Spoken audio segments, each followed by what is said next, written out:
Alright students, so we're going to make a quick video now on Hamiltonian paths and circuits. And it actually has nothing to do with Hamilton, unfortunately. Hamilton's pretty cool. Anyway, it was created by this guy, Sir William Rowan Hamilton. He was an Irish mathematician in the 1800s. And so here are the two definitions that we need to be focused with. So we looked at Euler paths and Euler circuits before. And Euler paths basically said that we could only use each edge once. A Hamiltonian path, is a path in a graph that visits each vertex exactly once. And so we'll see a couple of examples of that.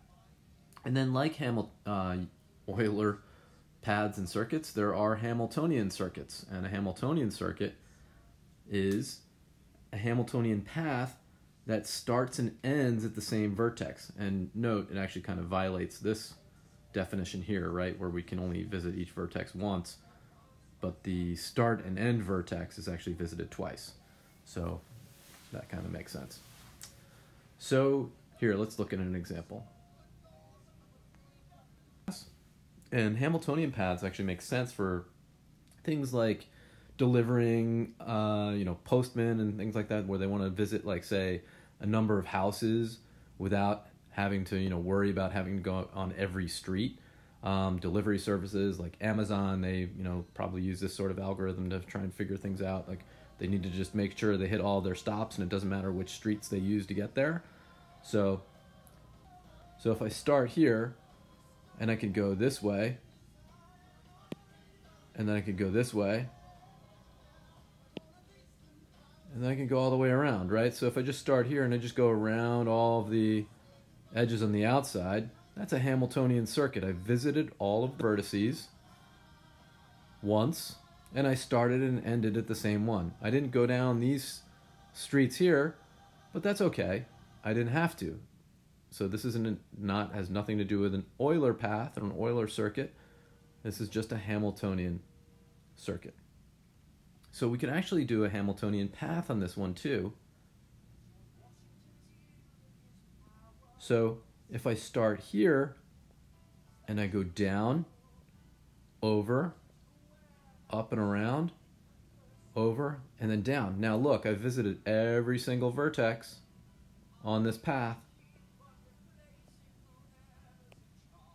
but I haven't used all of the streets. And that's not a big deal, right? So I'm just making sure I make all my stops if I'm a delivery person.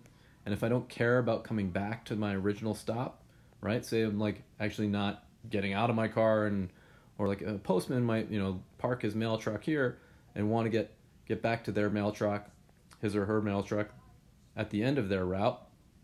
Or if you're driving, you don't care about coming back to your car. You can just continue along this route and visit all of the stops. As a former paper boy, I sympathize with this. Let's look at one more example. Now this was the example that didn't work for Euler, right? We couldn't figure out a solution for an Euler path here, and it had to do with the degrees of the vertices. Now unfortunately, for Hamiltonian paths and circuits, there's no theorem that helps us figure out like whether they work or not. You just kind of have to figure it out by looking at the graph and seeing if you can create a Hamiltonian circuit or path. Now this one I can create both. I can create a path by going this way, and there are probably a number of other different solutions if you wanted to. You could also just do a circuit, right? If I started at, say, this corner and just go all the way around the outside, and I could create a circuit. So that's one example there. Now, where this is going to lead us, and I just want to give you a little hint as to where we're taking this.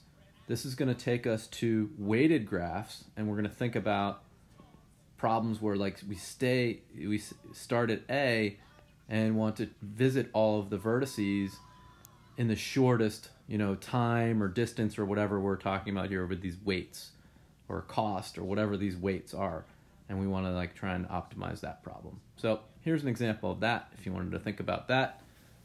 Otherwise, we're going to talk about this problem later in the course. Thanks again for watching. I hope this helps.